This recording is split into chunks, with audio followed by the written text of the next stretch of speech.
Addicted to a prescribed life. Thanks to a means-tested health system and with my parents, 7 children in tow, deemed too well off to receive government assistance, the idea of going to the doctor for the slightest and not so slight complaint was generally discouraged in the household of my youth.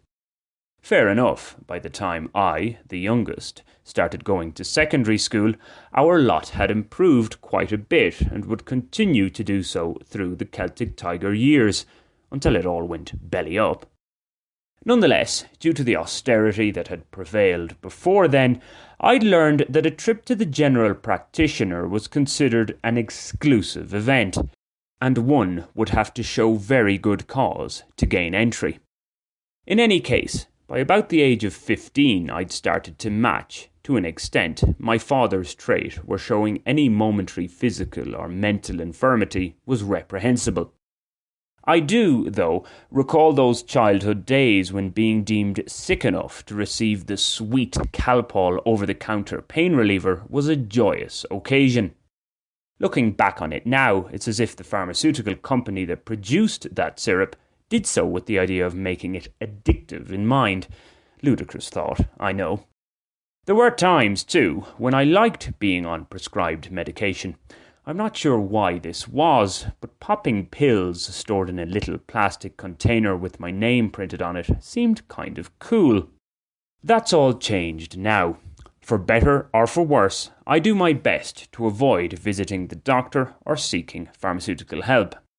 Okay, at almost 37 years of age, leading what I believe to be a largely healthy lifestyle and with no underlying conditions that I know of, there's nothing startling in the fact that I haven't felt the need for regular medical checkups or medication. Yes, it may not be the wisest move to be so reluctant to seek medical assistance should the need arise, but I'd like to think that my body would give me signs if there was something malignant at play that required outside help. Also, and many of us have plenty of anecdotes to back this up, just because a medical practitioner gives one the all clear doesn't mean that everything is fine. What's more, when there is something untoward, some doctors have a tendency to automatically reach for their old reliable, the prescription. Pelt them with pills. A late aunt of mine used to uncontrollably, albeit mildly, shake. It was put down as just one symptom of various complications she had following a brain hemorrhage. It was subsequently discovered it was due to a chemical imbalance from the myriad of medications she was taking. Little wonder. I recall her handbag being like a portable pharmacy. This is not to say that I'm against all modern medicine and medical procedures. One risks severely reducing one's life expectancy in taking such a stance. On that point, the argument could be made that my late sister would still be with us had she opted for chemotherapy to deal with her breast cancer rather than go an alternative route. We'll never know. If you're not fully in agreement with whatever treatment you receive, there is a possibility it won't work. The mind is a powerful force, after all, and we all do have to face death at some stage. Then, of course, there are vaccines, perhaps the greatest medical discovery humankind has ever made. A vaccine's modus operandi, important to mention in these times, is to induce or increase an organism's natural immunity mechanisms. Without vaccines for certain potentially deadly diseases, the human body would simply be overwhelmed. One's organism could, in theory, fend off the likes of polio or yellow fever without the aid of a vaccine. Based on case fatality rates for those diseases, however, one would be taking a huge gamble adopting such an approach.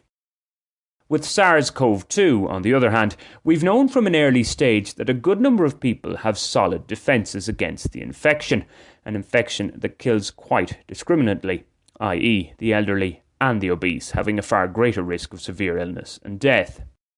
Thus, the need for COVID-19 vaccines for all has always been questionable, particularly when there are some not insignificant genuine doubts hanging over these jabs. This push for compulsory vaccines appears to have more to do with exerting control than being for the greater good of public health.